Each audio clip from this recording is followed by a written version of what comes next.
কি অবস্থা সবার? সবাই কেমন আছেন? আর মাত্র 2 দিন বাকি, 2 দিনও না, আর 1 দিন বাকি আছে। পরশু দিনটাই বাকি, তারপরে আর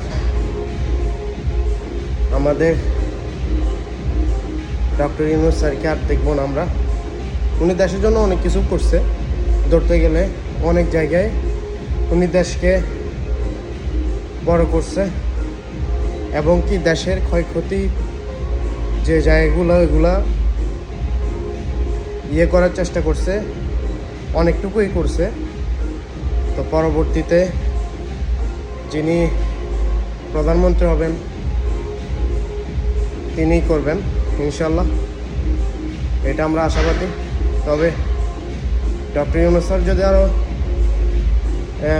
1-2 বছর থাকতে পারতো, তাহলে দেশটা একটু দেশের পায়ে দাঁড়াতে পারতো আর কি। আমরা যেরকম আমাদের পায়ের উপরে দাঁড়াই, কিন্তু আমরা আমাদের পায়ের উপরে বলতে মনে করেন যে রোজগার একটা সেটেল বলতে একটা কথা আছে না, এরকম যদি আর কয়েক বছরে যদি ডক্টর ইউনূস থাকতো, তাহলে আমাদের দেশটা এরকম আমাদের মতো নিজের পায়ে নিজে দাঁড়াইতো আর কি।